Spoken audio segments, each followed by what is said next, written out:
All right, so hello and welcome everyone. Looks like we are all getting settled. Make sure I'm not missing anybody in the waiting room. So welcome everyone. Thank you so much for taking your time to join us today at the inaugural session of our 2024 ChildRight Virtual Symposium. My name is Pierre Zwigers, and I am the Training and Capacity Building Coordinator for the network. This year's symposium is designed to bring together our diverse community of researchers, patient partners, and advocates to discuss key issues and share our collective expertise. It's a pleasure to have you all here today as we kick off the symposium with a session designed around planning for sustainability, which will heavily focus on how we can ensure the longevity and success of the important work being done within ChildRight. Now, before we dive into today's panel discussion, I'd like to introduce our speaker and moderator, Dr. Annette Meinemer. Annette is ChildRight's nominated principal investigator and has been a driving force behind the network's vision and its focus on improving the life outcomes for children with brain-based developmental disabilities. We're incredibly fortunate to have her here with us today to share insights on sustainability and how it relates to the work that we are all engaged in. Following Annette's remarks, we'll move into a panel discussion with three of our panelists. We have Mateus Pistaldo, who is a member of ChildRight's National Youth Advocacy Council. We have Stephen Miller, ChildRight co-principal investigator and the co-lead for our implementation science research program. And last but not least, Linda Nguyen, who has been a long-time member of both the Training and Capacity Building Committee, as well as the Knowledge Mobilization Committee. So without further ado, I'll hand things over to you, Annette. Thanks so much, Pierre. So it's really my pleasure to kick off our virtual symposium series over the fall. There's 4 different symposia, and this is the first, focusing on sustainability and sustaining our legacy at ChildRight. Next. So when we say sustainability, I think most people think about sustaining the environment as a collective responsibility for future generations, that we maintain and support the ecological balance and make sure that we don't deplete all our natural resources. But sustainability can be considered in other contexts, other processes, about the ability to maintain and support some kind of process over time, like a network. Indeed, it's become more of interest in the research realm in terms of sustainability of research investments. For example, a few months ago, the Institute of Human Development, Child and Youth Health had a workshop that they organized, a full-day workshop that was really focusing on strategies for sustainability in human development, child and youth health research for different groups, networks that focus on child health research. We were fortunate to participate in 2 of the panels. In one panel, I shared our sustainability story to date, and talked about the successes and the challenges and where we're going with this area of interest, this preoccupation that we have. And Steve Miller was the moderator for a second panel on important considerations for sustainability planning. So this is certainly a very important focus now of looking at sustaining research investment. Next. So we're very fortunate to be funded as part of the SPORE initiative at CIHR as one of the patient-oriented research networks. And the funding, we had phase 1 funding, we're midway within our phase 2 funding, and we're very proud of the accomplishments we've made. But we are now preoccupied by what's coming next. So just a few words about who we are and what we do before we talk about our sustainability. Next. So ChildRight is one of the 5 chronic disease networks funded by CIHR, with our focus being on children and youth with brain-based developmental disabilities and their families. So what is very unique about these networks is the focus and the requirement of conducting patient-oriented research. We began modestly with just a handful of partners, parents mostly, with very little experience and knowledge about engaging patient partners in research. But now we have about 100 partners with lived and living experience who are partnering in our research projects and our various programs and activities. So these are individuals who bring a very rich lived experience in the health condition and in the healthcare system, which really makes sure that the research we're doing is relevant, feasible, and impactful. Our vision is to achieve brighter futures for children with developmental disabilities and their families across the life course.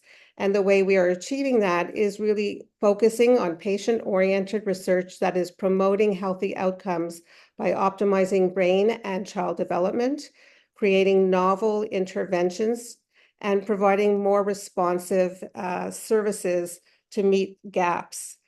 And Child Bright is actually an acronym. Next. So in phase one, we had 13 very innovative patient-oriented research projects that fell within 3 different themes. So there's projects that are meant to optimize brain and child development, for which there are 6 projects. The second theme is really about integrating mental health strategies to optimize the mental health of children and families, where there are 4 projects. And the third theme is on really looking at service delivery redesign to address important gaps in services so that they're more responsive to family needs. So there are 3 projects. And these projects, many of them have children with a wide range, involve participants with a wide range of brain-based developmental disabilities, or some are focused on particular groups. There's a high use of technology in many of these projects, so apps, gaming technologies, brain stimulation, virtual coaching interventions. Many of these are randomized clinical trials that are across many centers and provinces. On phase 2, which we're midway into, our research program has shifted to an implementation science research program. So we're taking the knowledge that we generated in phase 1 and conducting implementation science projects to accelerate the integration and implementation of this knowledge into practice and policy. We're also, our knowledge mobilization program is accelerating the movement of that knowledge to families, to clinicians, and to policymakers using their hubs. We also have a new program that was added, the Equity, Diversity, Inclusion, Decolonization, Indigenization program, that is bringing the expertise that we could integrate into all the work that we're doing, both projects and programs. And training and capacity building is not only focusing on patient-oriented research training, but training in some of these other areas for which we need to build capacity in Canada on implementation, mobilization, and EDI-DI. Our engagement program continues to grow and diversify in terms of both our engagement council, which have parent partners and other interested parties, but also we have our National Youth Advocacy Council, which has grown tremendously and is very influential in the work that we're doing. So these have been some of the new directions we're taking to build capacity in these various areas as related to childhood disability research. And I would just like to acknowledge and thank our many funding partners. In phase 1, we had 28 funding partners, and phase 2, 15 partners who have really been instrumental in providing that financial stability to enable us to do our work. So moving towards sustainability. So what about phase 3? What's next? So we're still very anxious to hear from CIHR about their plans for the SPORE programs and the SPORE chronic disease networks. This still remains unclear as to whether there will be phase 3 or what that might look like. Next. However, we want to pursue the change that we want to see for our network. We want to establish what it is that we do well, that we want to sustain, where we want to grow, and how we can make a difference to optimize the outcomes and brighter futures of children with brain-based developmental disabilities and their families. Next. So to do this, we have to really establish what our legacy is. What have been our impacts of our activities and our outcomes? Where are we making a difference? What makes us unique? What is the added value to researchers of having a network in support of research projects? What is the added value of our partners with lived experience to participate and to shape the research and the healthcare of the future? So we want to establish what it is that really we want to continue to move forward as part of Child Bright Phase 3 in terms of determining what to sustain as we move forward. Next. So we've established last year a legacy and sustainability task force to make sure that Child Bright lasts. Next. So the objective really is to establish the mechanisms to sustain the gains that we have collected so far in the network beyond the period of Phase 2. So first, we want to make it clear what is our legacy, what is the added value that we bring to our various constituents within and outside the network, and what strategies should we be using to sustain our impact and our capacity building efforts in all the different areas that we're pursuing right now. Whereas step 2 is really about developing our sustainability plan once we have a better sense of what it is we want to sustain and where our directions should be for Phase 3. And then once we have a sense of that, we can estimate the costs of that type of infrastructure and seek funding support, hopefully with CIHR as a partner. So just to acknowledge the last committee members, we have a policymaker who was a senior leader in both the Ministries of Education and the Ministry of Children and Youth Services in Ontario, who is now in our Knowledge Mobilization program, a member. We have an early career researcher who also is a co-lead of our training and capacity building program. We have our inaugural Director of Citizen Engagement, who's a parent partner. We have a young adult partner as well, who is also involved in one of our research projects. We have a funding partner from BC Children's Hospital Foundation, a health professional who is also a co-PI on one of our research projects, a postdoctoral trainee who has just become a new early career researcher who is on our panel today. And we have a government relations specialist from Children's Healthcare Canada, a funding partner from the Azrieli Foundation, a funding partner from the Montreal Children's Hospital Foundation, an EDI expert who coordinates our EDI-DI program, our Director of Operations, and a doctoral trainee. So this really is a tremendous group of individuals who bring various perspectives to these challenges about sustainability. So as we move forward in looking at sustainability, we're fortunate to have the expertise within Child Bright. Next. So Celia Lauer is, her research, a particular focus of her research is on enhancing the science of sustainability, spread, and scale. So she has a very scientific and academic interest in sustainability and a lot of knowledge about this field. She is a co-lead of our training and capacity building program, scientific lead of the Office of Spread and Scale at the Women's College Hospital Institute for Health Systems Solutions and Virtual Care, and is an assistant professor at the Institute for Health Policy, Management and Evaluation at U of T. Sinat is her doctoral trainee and has received a graduate student fellowship from Child Bright and is doing the analyses as part of the last committee, both quantitative and quantitative data that we're looking at to help inform our sustainability plan. And Celia and Sinat are working together with Karina Crumpler, who is a parent partner and is the director of the Cerebral Palsy Association in British Columbia. So we're adopting the sustainability framework, which looks at many different domains that are important for sustaining different entities. So looking at this a little bit further in the next slide. So we developed a survey that was inspired by the program sustainability assessment tool, which is built from the sustainability framework. And we were looking specifically at the domains of partnerships, organizational capacity, funding stability, communications, environmental support, evaluation, and adaptation of the network.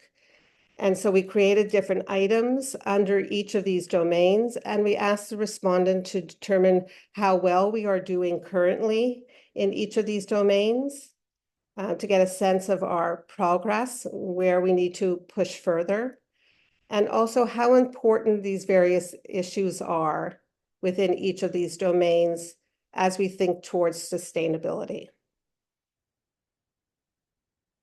We have 50 completed responses. There were partial responses. It was a fairly detailed survey, but those that responded to the survey really would show it's a real broad representation of our network. Half were parent partners and principal investigators, but the other half were people from all different aspects of our network, different interested parties, research coordinators, staff, co-investigators, youth, and so forth. About a third of them have been with us since the beginning of Child Bright, but there are others that joined the network at various phases. Not surprisingly, the majority were cisgender women. 12% indicated that they belong to a language minority group, and 6% identified as Indigenous. So I think it was a small but broad sampling that gave us some interesting information. So looking first at the domain of partnerships, the vast majority for each of the items, so that's why there's a range of percent, so each item under partnerships, they placed high importance to each of these aspects of partnership. In particular, there was strong support for our performance on supporting and hearing the partners, providing tools and guidance for engagement, helping training in patient-oriented research, helping partnering with youth and parents, and increasing the number of partners with lived experience in childhood disability research. Areas that, although more than half felt we were doing well, still these were lower percentages, and so areas to really think about in the future are partnerships with advocacy groups and mobilization of knowledge to diverse groups, an area that we're paying much more attention to in phase 2. Next. In terms of organizational capacity and the administrative support that we provide to our programs, most felt that we were doing very well in terms of our 5 programs, in terms of the resources and supports that we're providing. And the majority felt that this is an important area to sustain. In terms of funding stability was viewed as a very important part of the network, not surprisingly. 90% felt that the network provides funding for patients, partners with lived experience in terms of compensation, and provides guidelines for that compensation. But areas to consider for the future are providing multiple funding sources. Most of our funding is determined as part of the grant submission in terms of which projects are funded, but we do provide some funding for scholarships and for knowledge translation, new knowledge translation initiatives, but something that, if there's an opportunity for more sources of funding throughout the funding cycle, this would be appreciated, not surprisingly. And utilizing the voices and stories of partners with lived experience for fundraising. Most agreed that it would be important to have ongoing funding beyond 2026 for research projects to sustain the research network's mandate. In terms of communications, this was viewed as important by most individuals, and we were rated positively in terms of increasing awareness of the network's research, in promoting our different activities, our outputs and initiatives, for mobilization of knowledge, and keeping members up to date on the different activities of the network. One area to improve is providing key information in English and French. And indeed, since we got these results, we have engaged a champion who's Francophone, who is helping us with both dissemination of knowledge and engaging the Francophone community in our network. Community building is a real challenge, being pan-Canadian and virtual with very different constituents as part of the network. This was rated as important by most individuals to build community. And we were rated favorably overall, but an area to keep working on. So in terms of leaders garnering resources and supports for the community, building a community working together towards common goals, connecting with external parties to amplify our relevance and impact, youth and parent partners feeling that sense of community, and supporting youth leaders in our patient-oriented research. Then finally, the domain of evaluation and adaptation. This was viewed as important, again, by most, and we were rated favorably in terms of our performance by the majority, but still areas to do better in terms of monitoring patient engagement, training, program, progress on research projects, knowledge mobilization needs of research projects, and EDI needs. So I guess the key takeaway that I see from this quantitative data is that all these areas are very important to constituents within the network, and that overall our performance is strong, but there continues to be areas that we can continue to work on to strengthen community building in particular, and some evaluation processes. So these are just a few comments that were shared about what was valued in the network, that people feel they have a voice, that they're being heard, that the goal is incredible and the need is of high importance, that this network allows researchers, partners, and other interested parties from across the country to build partnerships and work towards common goals, that it has this unique focus on patient-oriented research, and now also EDI and implementation of research, that funding and training opportunities are great, and that the way that we make consultation by a disabled youth is much more accessible, and that we are eliminating that boundary between the researchers who conduct research on disability with those who are experiencing disability. Next. And some of the key successes of the network, what comes out very strongly is our authentic engagement of partners with lived experience in the research that we do.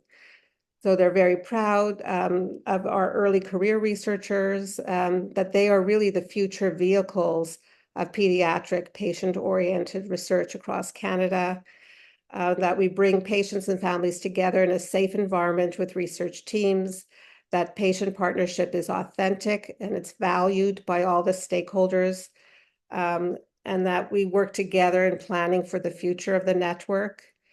And the amount of power that's put into the hands of advocates, youth, parent partners who have now experienced what good patient-oriented research is.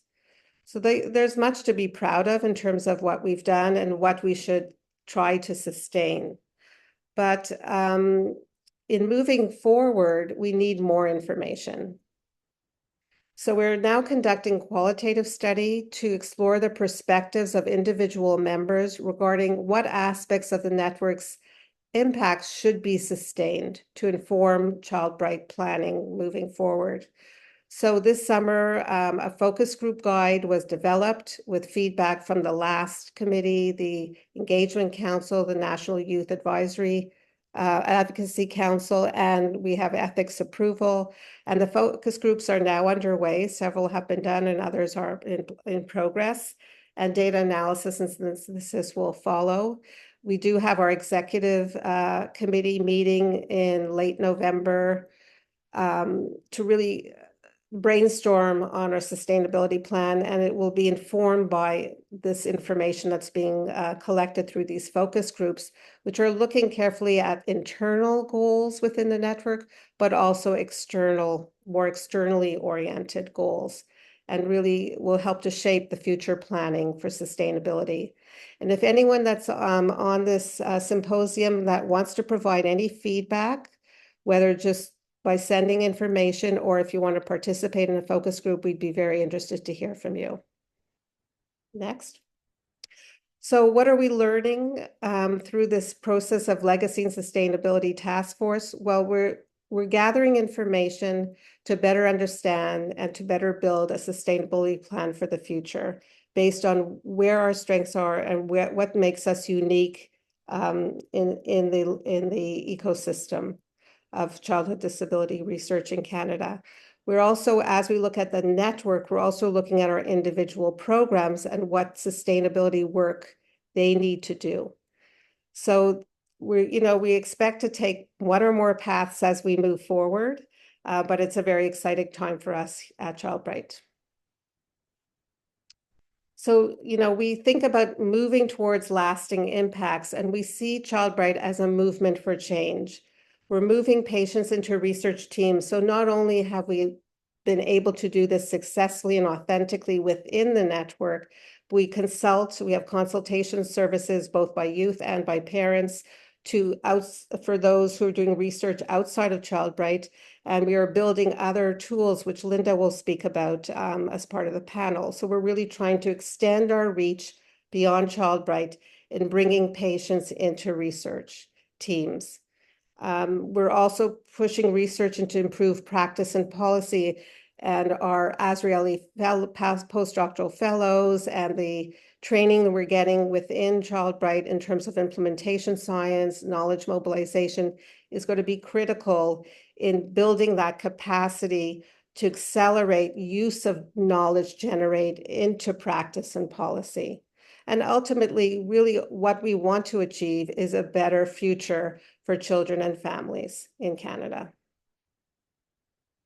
Next. So we're very fortunate to have 3 different individuals who have been very extensively involved in our network, where they can share their perspectives on sustainability. Matthias has been, I think, an inaugural member of our National Youth Advocacy Council, and we very much appreciate his ongoing input. He was a past chair of the ENYAC. Linda is a member of the Training Capacity Building Program and the Knowledge Mobilization Program, and was a past postdoctoral fellow trainee of ours. And Steve Miller, my partner in crime, is a co-scientific director and also co-lead of this Implementation Science Research Program. So I'd like to move towards asking some questions to our panel, but also midway opening up for discussion with those who are hopefully listening and may have some comments or questions for our panel. So first question, can you introduce yourself and describe your role within ChildBright? And how has your work specifically contributed to advancing the goals of Phase 2? So I think we'll start with Matthias. Hi, everyone. My name is Matthias. I was previously a member of the National Youth Advisory Council and kind of one of the first few members. So that's essentially kind of my role within ChildBright. And then kind of within this past year or so, I was fortunate enough to be part of kind of some different projects. So for example, I was a patient partner with a project with Dr. Linda Nugent and that was led by Dr. Linda Nugent and Dr. Sakeko Yamaguchi, which was a CU project, which was a project focusing on the experiences of patient partners being involved in research and partnering with research. And then I previously also was able to did a few lay summer reviews as well.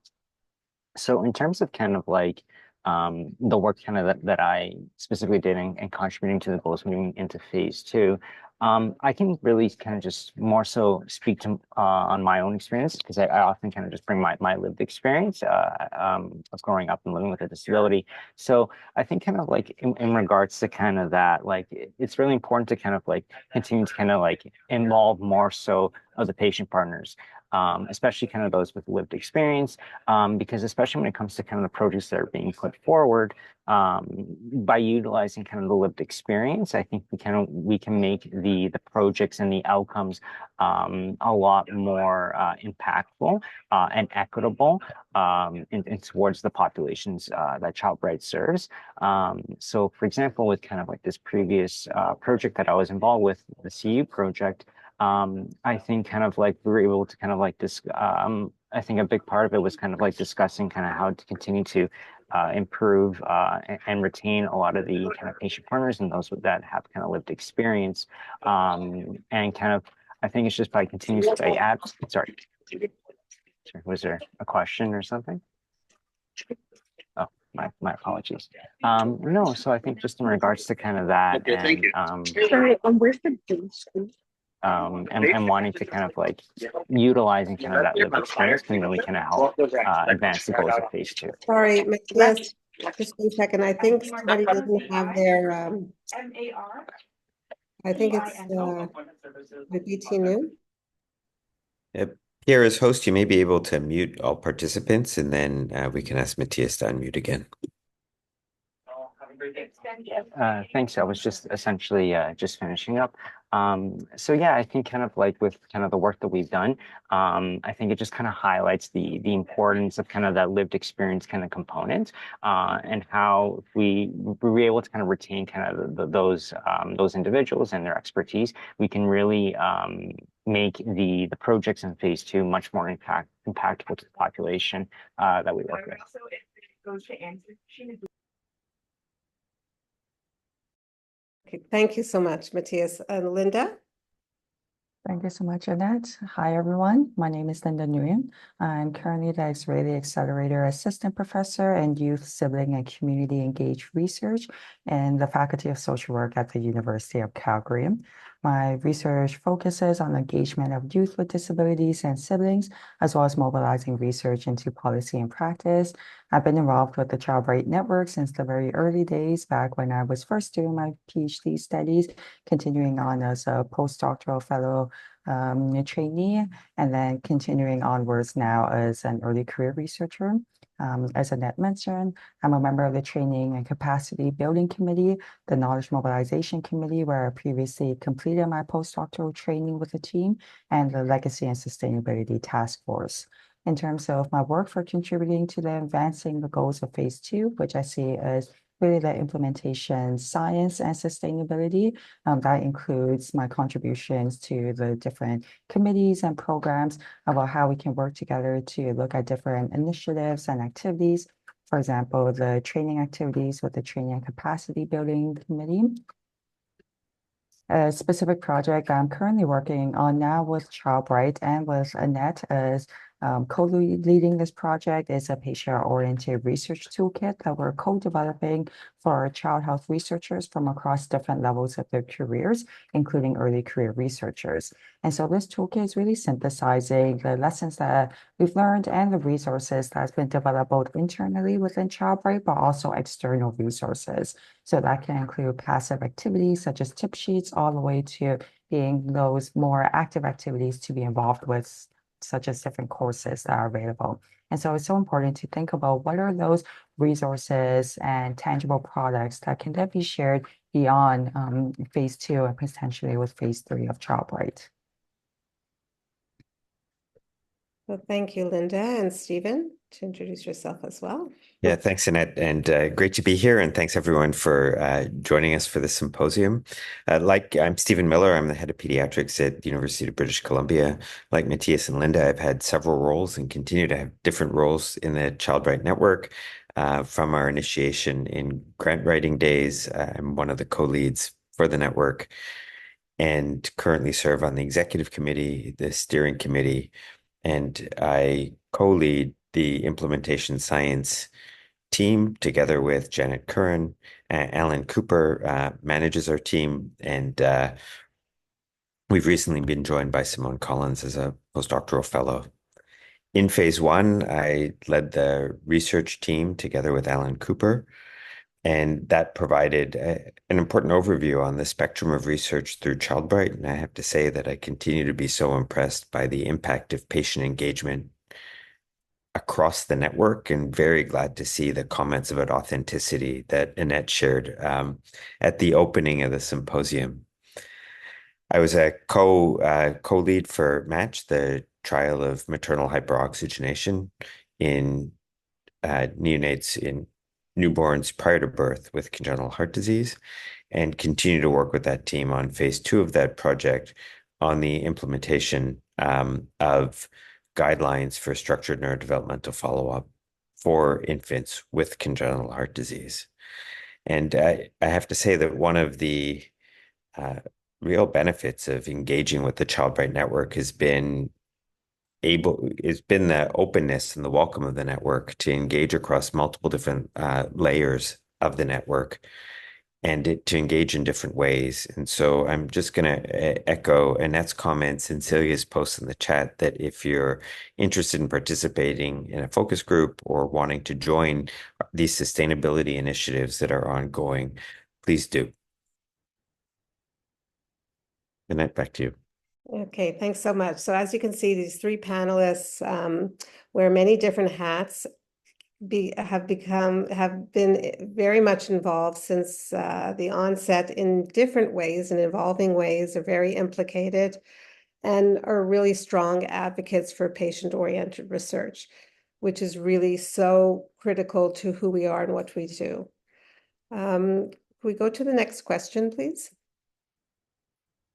So what strategies have you and your team used to plan for the sustainability of your project or your activities, or the ways you are involved in ChildBright? What are some of the strategies that you'd like to share with us today? So I think we'll start with Linda. Thank you, Annette. For me, it's really thinking of those strategies that provides opportunities for trainees to be involved with ChildBright projects, different projects, and moving more towards building that capacity for trainees to be involved with the network. So I think of my own past experiences. I started off being involved with the network through a project as a graduate research assistant with the Ready or Not Brain-Based Disabilities Project in phase one under the theme of Bright Futures, which focus on the development of an e-health application to support youth with brain-based disabilities transition from pediatric to adult healthcare. And that's when I really started to learn more about patient-oriented research and the different strategies that can be used. I also had the opportunity to receive the graduate fellowship in patient-oriented research that was provided by the Training and Capacity Building Committee. And that was an award that provided funding and support for me to support my partnership with the Sibling Youth Advisory Council.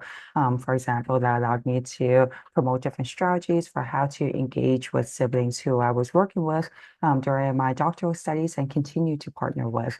And I also shared those lessons learned. One example is virtual care packages of customized merchandise, such as customized mugs, as well as e-gift cards for those virtual dinners. And that was something that I shared when I started working on a different project with Matthias on the CU project that we also received funding for through the Training Innovation Fund. So like these different funding opportunities were helpful for those who are starting out with patient-oriented research. And then, of course, the collaborations with different teams. When I started off as a doctoral student, I had the chance to work with both the Sibling Youth Advisory Council for my own project, but also collaborate with the National Youth Advisory Council. And so those were those connections that start to build up with the ChildBright network.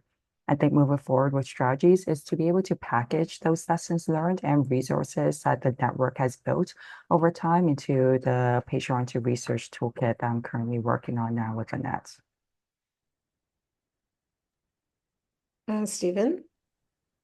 Yeah, thanks, Annette. I'm going to build on Linda's theme of trying to tackle sustainability in multiple dimensions. So as a project lead and researcher, it's been important that we leverage the resources and experience of ChildBright to help our teams develop other grants from other funding agencies or other CIHR mechanisms. And, I would say that our experience in ChildBright was foundational to the success that our broader national community has had in a Brain Canada Heart and Stroke Foundation application for a team grant around congenital heart disease.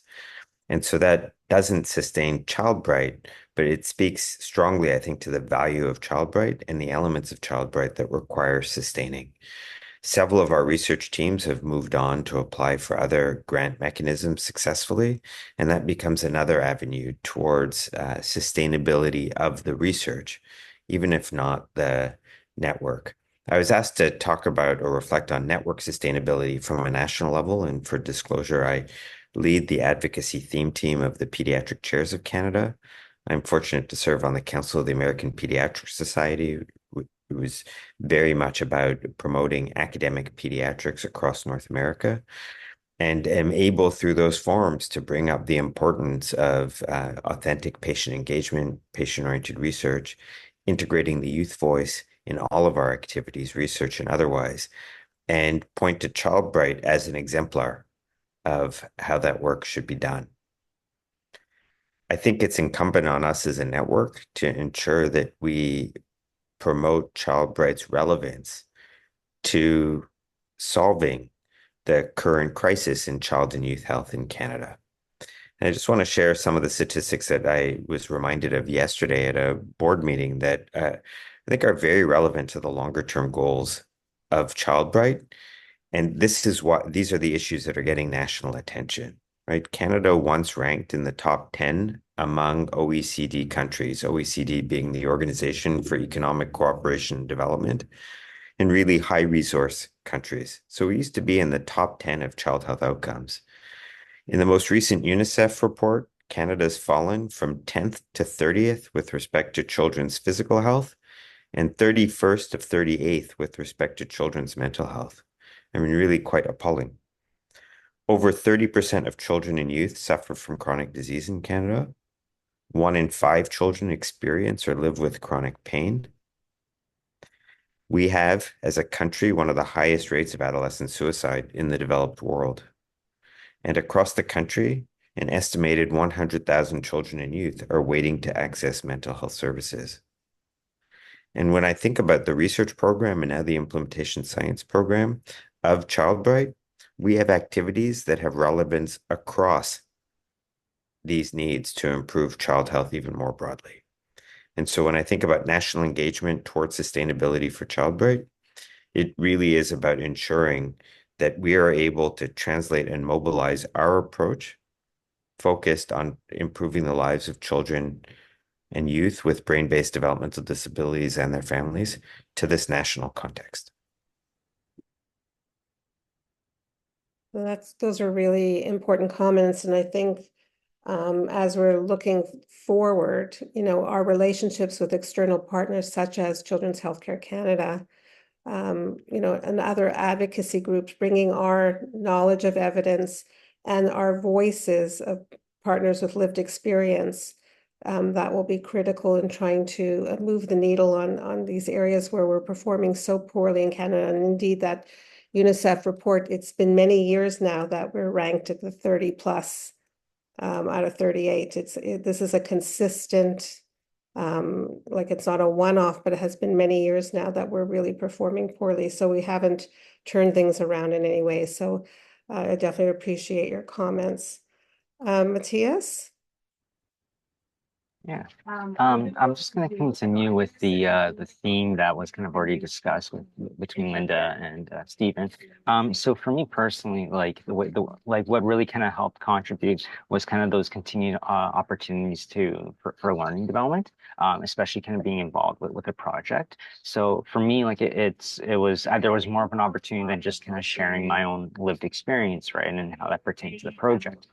There was the opportunities to be involved with the data analysis and creating the poster for the conference and the symposium, and as well as kind of the opportunities to kind of present at the conference as well.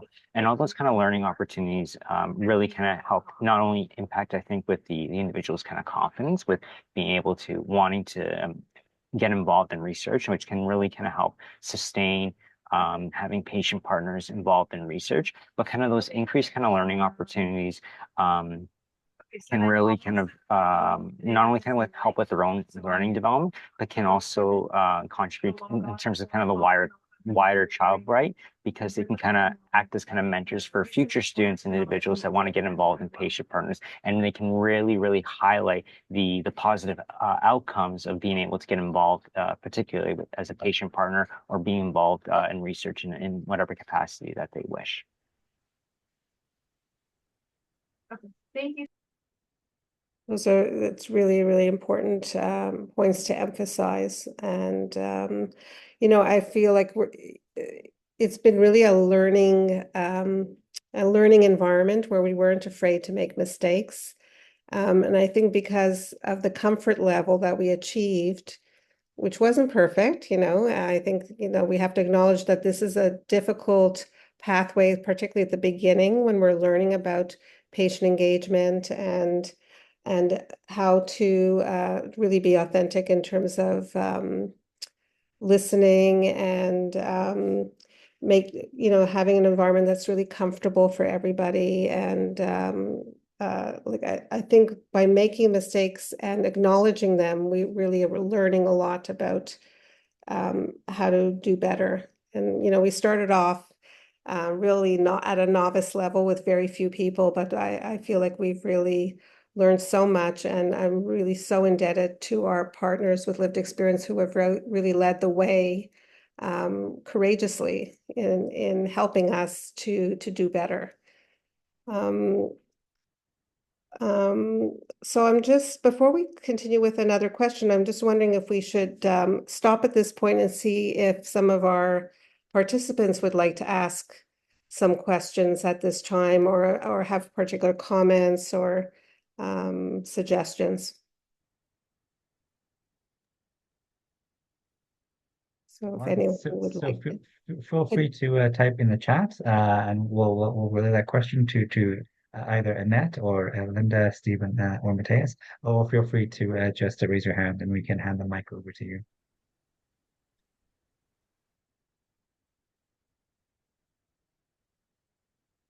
Celia.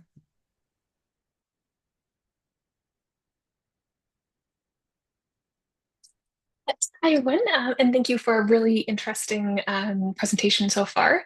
So I've been thinking about some of the ways that the network has been their areas of focus, and thinking about the strong research component, but wondering about the future and thinking about research and advocacy and how those pieces might mix or be different, and how should we be thinking about that for the future? So any comments from our panelists? Yeah, Stephen. Yes, Cecilia, I think you raise a really critical question is what are the boundaries between research and advocacy? What's our role as a national network? And I think we've talked over the years around this transition that we hope to see from network to movement. How do we reconcile that with being a federally funded research network from a government agency that is not able to advocate? Right. And I think this is where, as I look around the participants on this room, we all have a role in ChildBright, but we also have other roles that could be leveraged for a more deliberate advocacy agenda. And I think as I'm hearing comments from Linda, Matthias, and Annette's introduction, I think one of the takeaways for me already from this symposium is trying to develop an aligned advocacy agenda for the network, something that we can all agree on to bring forward that should build on and be congruent with our research approach and research findings today. I welcome thoughts from the others. Celia, did you want to say something? No. Okay. I'm just open to you, Annette, as well as for your thoughts on this question, if you have them. So, it's interesting because we had a last Legacy and Sustainability Task Force meeting yesterday, which was a focus group for this project, actually. And ideas floated up regarding, we're funded by CHR with funding with matching funds from partners as a research entity. But moving forward, I mean, there could be that research pathway, which is very much, you know, who we are and what we do, but there could be other funds that help support advocacy, for which our role is the evidence and the voices of lived experience to help support the advocates. Another stream could be related to service delivery and helping to kickstart programs as they look for implementation strategies or studying implementation to help support the knowledge to action to accelerate that process that's more clinically oriented. So having other streams funded in other ways, but leveraging our expertise to enable those other pathways to happen quicker and more effectively. So it was just sort of an interesting idea. You know, we were always thinking of ourselves as a research network, which is like, that's basic to who we are. But, you know, looking at other partnerships, other funding, other roles could be interesting as well, given the expertise that we can offer. Stephen? And I think you raise really critical points. And this is where I think we have room as a network to benefit from the expertise of our partners, like Children's Healthcare Canada. And when I listen to this and think about recent visits from federal ministers, where I would bring up ChildBright as an example of how the research process is evolving and benefiting from authentic patient, youth, family engagement, I realized that I don't think I've ever written my local MP to say thank you for funding ChildBright through CIHR. And I'm going to guess that I'm not alone in that on this call. And so, you know, seeing Pierre looking thoughtfully from the education office, you know, how do we support those activities through the network in a way that ensures we're all pulling in one very synergistic direction and not going off on multiple advocacy agendas. Hey, Matthias, I'm going to stop here because I see your hand up. Yeah, thanks. No, I just kind of wanted to continue these questions and discussion kind of got me thinking. Like I can kind of speak from my own experience of someone who's acted as a patient partner who kind of lives with a disability and has been through kind of the education system. Like for me, like personally, like when I hear that there's other kind of students, youth, adults that have a disability and that they're involved in research, for me, like that's very kind of empowering, impactful, because it's kind of showing, it's representative kind of the research being done and the people that the studies impact. So I think kind of being able to hear that is kind of one way that, you know, advocacy can kind of take place, and by continuing to kind of like push really to have more individuals who have a disability kind of involved in research. I think that kind of that's one way that really can speak to kind of that advocacy kind of portion, if kind of I'm understanding correctly.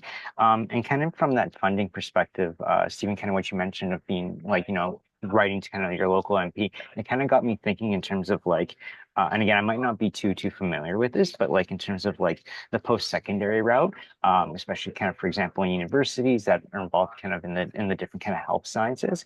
Like I think like if there was kind of opportunities to kind of have, you know, students who kind of have a disability or have an interest kind of in childhood disabilities, and there's a research kind of project that's really can be, you know, impactful, and that's kind of in line, for example, with ChildBright's goals, you know, somehow being able to, you know, fund that or create kind of to market kind of those studies could be really another great way of kind of, you know, showcasing some of the research being done and kind of really kind of having an impact on the population that ChildBright kind of works with.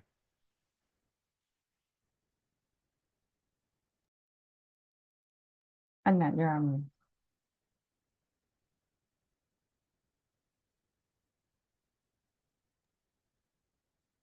I was just going to chime in and add that I agree with all the different thoughts around advocacy. I think part of it from a researcher perspective is thinking about how we package that information. We have all this knowledge and research that's been generated, especially across the 13 projects in phase 1 of ChildBright. And now with phase 2, thinking about sustainability. But Stephen, you brought up around from network to movement. So thinking as researchers, how do we put the information and share that, mobilize the knowledge? We hear the term knowledge mobilization a lot, but what does that look like? How do we draw upon the expertise of those within the network to translate and to share the research to those who need it, whether that could be beyond those traditional publications and conference presentations, but also policy briefs, editorials? How do we continuously take that evidence-based information to put it into a form that then our partners can use to advocate to local MPs, to federal and provincial governments?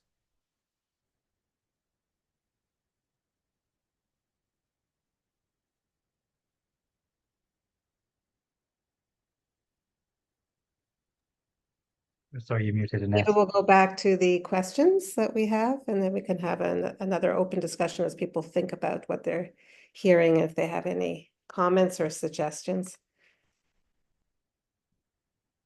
So Pierre, if you can bring up the question 3. Yeah, it should be up now. Oh. I'm not seeing it yet. Oh no, we're in line.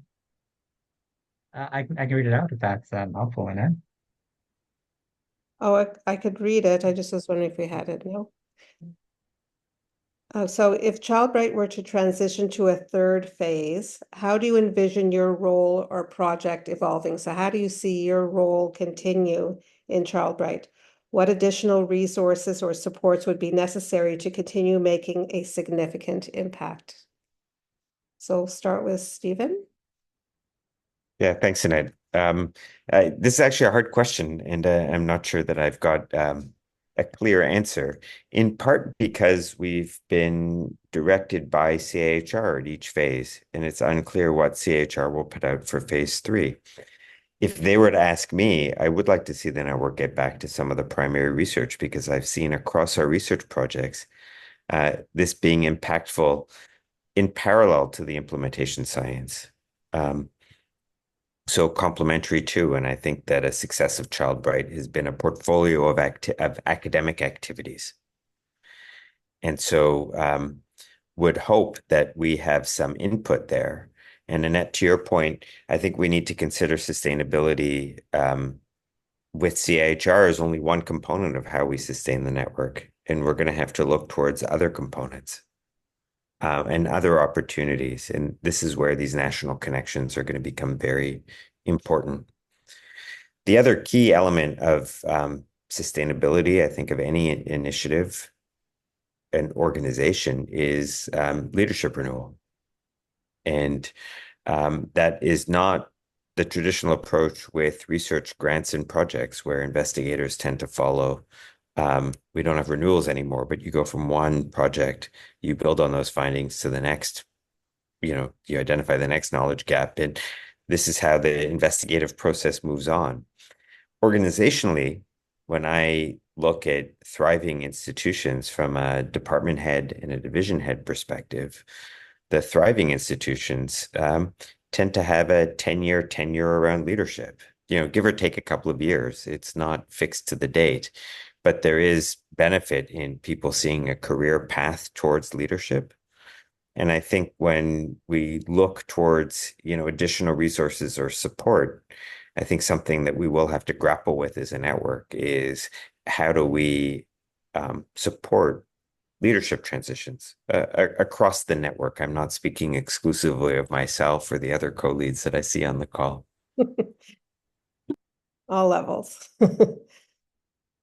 And really as an enriching way to pass the baton, as to bring earlier career people, allow for those leadership opportunities to blossom, Yeah, and I don't want to embarrass the other panelists, but when I listen to Matthias and Linda and how their engagement with ChildBright has evolved over time, that there should be room for that to continue to evolve without a barrier or limitation towards what that's going to look like in later years.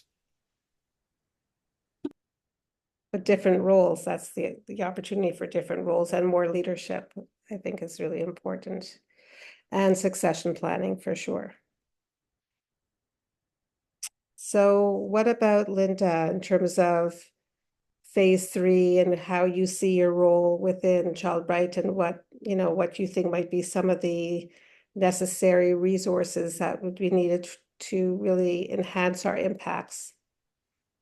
I often reflect back, thinking of the network and the strength of being a part of the network. And it's like really continuation of my role, knowing that my role didn't stop or end with the project, but being able to continue with the network.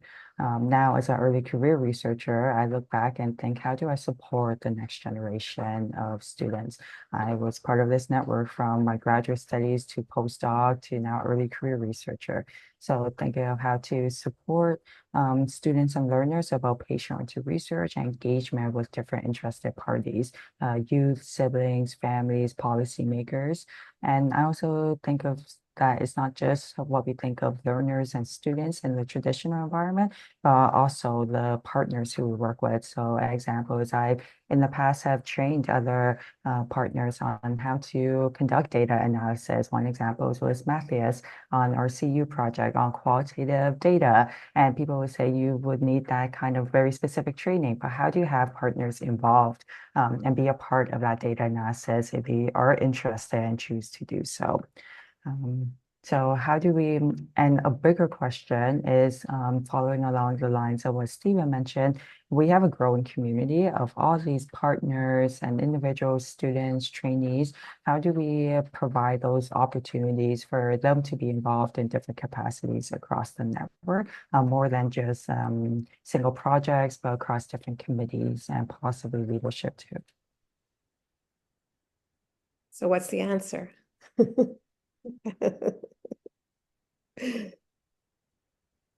A work in progress. Yes. Okay, Matthias? Yeah, I think it's a bit of a difficult question for me to answer, to be honest. But just I guess kind of continuing on with the theme that kind of Stephen and Linda kind of shared already. Like it kind of got me thinking about kind of like, really kind of seeing like um patient partners or individuals with disabilities kind of more so in like leadership kind of opportunities, right? Can be in the organization and beyond, whether that's kind of specifically in a research project or in another project, whatever the case is, because I think kind of it really kind of puts, I think, a face to the organization and to the work that they're doing. Because it's not, and I think it not only kind of just creates kind of those opportunities for kind of more educational independence, academic independence, academic learning, but really I think it'll have a greater impact in terms of kind of the research that's provided, because I think they really would understand, I think, the content and kind of what's involved and the results, and really knowing how to essentially tailor that project to the outcome because of their lived experience and having kind of that background. And I think just overall kind of just those continued opportunities for learning can be really impactful. Okay. So Vivian. Oops, oh, sorry. Yeah, that's really thought-provoking comments. Very, really important. Do you think there were specific lessons that we learned in phase 2 that we should bring to phase 3? Like something that shifted that we kind of have to keep that ball rolling?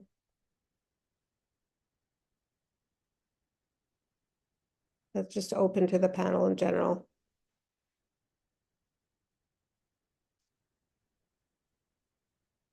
Any thoughts? Like I kind of see it like that kind of got me thinking of like how like I essentially I speak essentially like as a patient partner. I kind of I'm taking kind of that lens approach, but I think just kind of the way like how like researchers are seeing um patient partners as more than just kind of like sharing, okay, share your lived experience about this particular topic and how it pertains to kind of this study. I think just researchers really showing kind of taking more of an interest and really kind of training the youth and not just utilizing kind of their lived experience, but using kind of their educational background and those opportunities kind of for continuing learning, and as Linda kind of really shared. I think kind of that was really, that enhances, I think, you know, project success, and just kind of enhances that opportunities for, you know, I think retention in terms of individuals being involved in research as well. Will be in the kitchen, so. I think other learnings to add on to Matthias is having partners more than just informing the research or sharing their perspectives, is those other roles that they can have as co-investigators on different projects, as co-leads, as we've had on the committee, and also other paid roles, and with this leading the Citizen Engagement Council. So thinking of those other roles that partners can have, rather than simply saying they're a youth partner or a parent partner, but what are these other key roles in research they can have that might not be typically seen. Yeah. Certainly the partners' lived experience are much more involved in the network as a whole, so well beyond their projects, but into the, you know, various committees, but different initiatives, feedback on website. Like, there's just so many ways that the partners are really guiding us.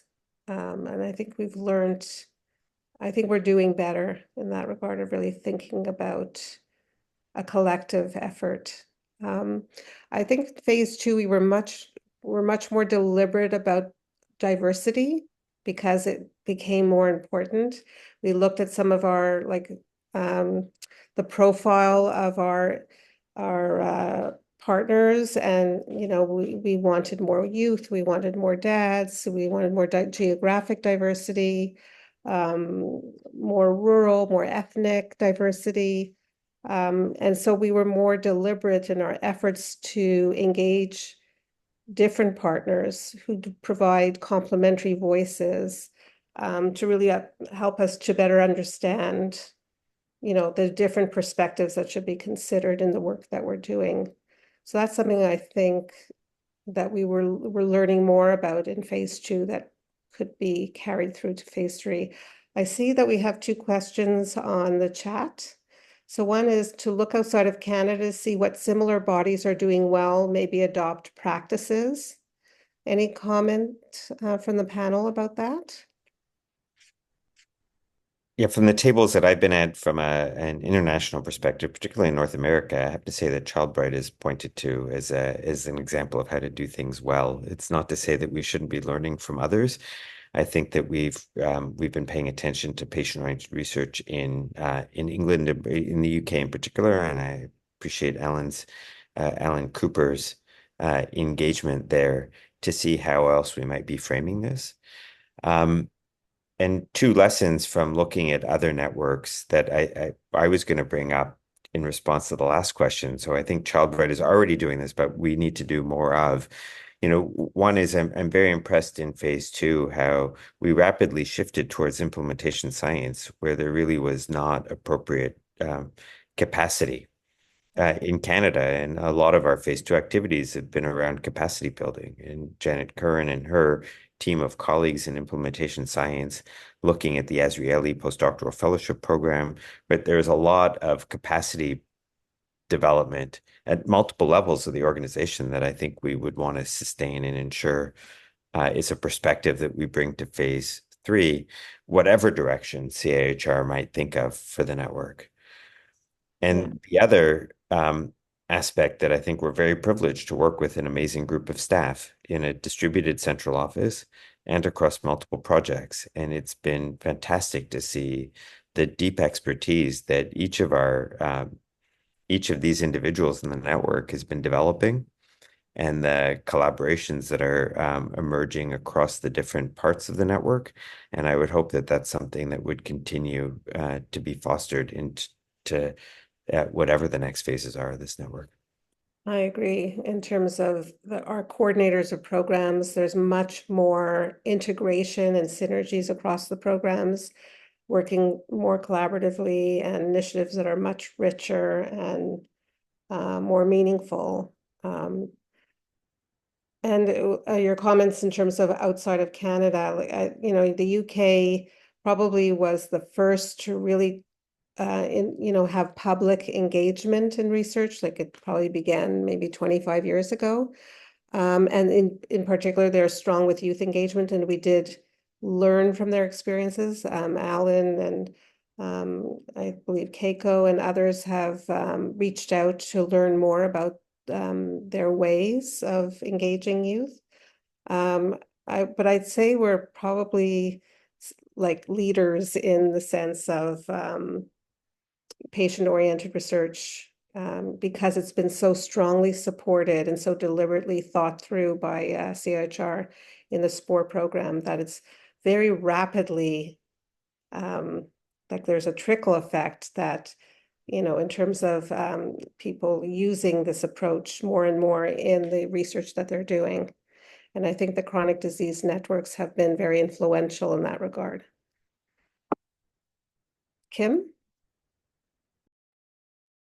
I was just going to add that, looking forward, it's really important to also look at getting more clinicians engaged and look at, clinicians and other providers and look at, getting some sort of outreach or route for their involvement, because there are a lot of clinicians who, may not have that research background and extra training in research. You might want to get involved in research, but just don't have that, that know-how. And if we're looking at, patient partner engagement, we also need to be looking and, engagement of people with lived and living experience. I think we also have to include clinicians in that, because they're the ones who are delivering the interventions and engaging, the individuals with neurodevelopmental disabilities and their families. So I think we really need to focus on them as well. I agree with your comments in terms of really having that broadest perspective on what's actually on the ground, what are the real life experiences, the challenges, the barriers. And I in the second phase, as we're working towards implementation and looking at barriers and facilitators to using the knowledge in the practice, the clinicians have become and decision makers, so clinical managers who have to allocate funding, as well as clinicians who are delivering interventions and dealing with wait lists and the realities of practice. They've become very key players in the implementation science projects because that knowledge is critical to implementation. We've also developing a hub for knowledge mobilization to health professionals. And if you're interested to be involved in this area, I would welcome your input, because, we're looking at the evidence of what's the best way to package research for practitioners that's going to be user-friendly, easy to apply, understanding the best mobilization methods, that's different from families and children, that's different from policymakers. That's why the idea of the 3 hubs to really looking at the different targets for knowledge use and how best to mobilize information to them and to involve them in that process. So we'd be, interested to hear more from you. So I do think we have one more question we had planned, so I'll just read it out. What are the key training, research, relationship building, or networking opportunities that you believe are crucial for sustaining and expanding the impact of your work? So it's like any specific collaborations we should be seeking out more initiatives beyond what we're doing that would be able to help us advance, what it is we're trying to do in terms of brighter futures for children and families.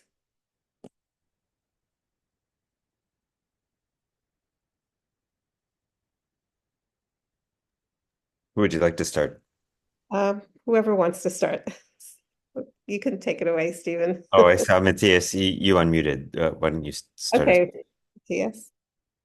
Oh boy, I didn't know I was about to go, and yeah.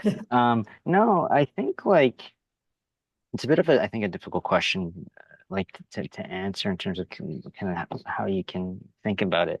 But like I think like currently, like I really like kind of what Child Bright's doing, where they were giving kind of like a lot of opportunities for training in terms of like in relation to research, especially like research methodologies and kind of the different components that's involved in that, in terms of like how to review like a lay summary, for example. Like that's kind of like one example. I think it's really great because it's providing kind of like really like the tools to understand and to learn and to be involved in research.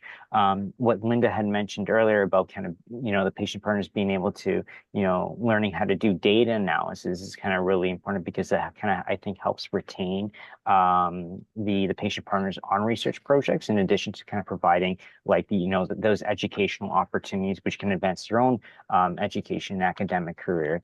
Those are, I think, another kind of really important opportunities, right? And I think, and also just kind of, when thinking about kind of projects, really kind of creating kind of those opportunities just to kind of, share, their thoughts, can really kind of really be impactful, and creating kind of that really kind of good environment, can really kind of open for those opportunities to, share their lived experience or share their thoughts on the direction of a research project. Those are kind of like really two, or some areas that kind of like I think. Another thing that I was kind of like thinking of, and I might be wrong on this, is those opportunities I think to bring in more researchers, I think into Child Bright, or for them to be kind of like aware of Child Bright. Like I would kind of think, like just thinking back, when I was in university, like I don't know how many of my professors would be aware of Child Bright and the work that they do, even though they're involved in kind of the health sciences or rehabilitation sciences, right? For example, I think kind of like that's kind of an area where that could have a greater impact, right? Because then we're casting a wider net, and then the studies that they do and the results that they get can kind of reach a greater audience that maybe hasn't been reached before. So those are kind of just, a few thoughts that came to mind. I like that point, that last point, and something that maybe our, the hubs can consider in terms of different targets and how to really, like, we're now really at the end of phase one, while being in the middle of phase two, in terms of, writing up the papers, the phase one projects, and thinking about other ways to mobilize that knowledge beyond the traditional, publishing, presenting at conferences and so forth, but really getting the word out to those that need to hear it and in ways that are going to be usable and influential. But your point about the network as a whole is also another avenue for mobilization, for sure. There is a question from Jessica, but I'm wondering if Celia, as a sustainability scientist, might want to respond to, in terms of embedding sustainability as a key step for successful implementation. I'm not sure if Celia is there. She may have stepped away. But that's that's a challenging task for sure. Do you have thoughts, Jessica, about it? No, I was just kind of thinking, like, as we like move forward for new research projects and programs, it's really important to plan for sustainability, and not only work with our partners, but getting on the ground in the environments that we hope to implement our research programs and interventions. So just something to think about, and some guides for sustainability and implementation, I think could be really helpful tools for Child Bright. Some too. I'm frozen. Oh no. That's okay. We can hear you, Jessica. I'm going to build on that. And I think that there's a lesson to be learned from the Ontario Brain Institute and their reporting. They want to know not only what matching funds you've received, but, and I apologize to the group if I get the name wrong, but they're looking for leverage funds. So what grants or partnerships or networks, what has emerged because of that support. And I think that as a network, we could do a better job at capturing that Mhm. and using that in our case for sustainability. I'm going to come back to the remarks around ensuring that we don't have a single stream for sustainability. So while I do hope that there is a phase 3 of the networks at CIHR, even if there is, we have to think more broadly. And I'm distracted by the glare of the small is mighty pin on my shirt, which is a reminder that I'm an ambassador for BC Children's Hospital. And I should be wearing a Child Bride pin. Right. At every meeting I go to, it's an opportunity to be an ambassador for Child Bride. Everyone on this call has a role in Child Bride. There's when we all serve a leadership function for this. And so how do we ensure that when we are at a table, we're elevating the voice of Child Bride? And I think that that's is a key networking opportunity for us to take more advantage of. Agreed. Although different comments throughout this panel were about the trickle effect of what we do that has impacted others in patient-oriented research or in the research we did that led to other research or other ways of doing research. That's what this idea of thinking broadly is really an attractive next step in terms of what our impacts could be. Yeah, thank you, Heather, for your comment about using your business card. And my comment was not to suggest that we're not doing this or that individuals aren't doing a lot of this. I think that we still have capacity to do even more as a network. The other, let me leave it there because I see Kim's hand up. Kim? I was just going to add that our study itself is offering a great networking opportunity because we're reaching out by email, phone, meetings with people across the country and sharing information about our study. And then we always include information about what Child Bride is and what the mission of Child Bride is. So it's great because we're having meetings with people from coast to coast to coast. So we're reaching some very small and very remote parts of the country too. So it's getting the word out there. Fantastic. Just efforts. We also hear from some of our investigators and from some of their colleagues as they're putting grants in, looking for Child Bride input and support. We'll refer them to for consultation with our youth advisory panel, for example, but they're also looking for Child Bride support to help elevate their work. And we capture that. And I think that becomes an important component towards our sustainability, our case for sustainability. Correct. We're doing more and more of those activities of consulting, being a consultant and supporting others with the expertise we have. So any other comments or final questions for our panel? I know that Pierre wanted to have a few minutes at the end, so I'm cognizant of the time.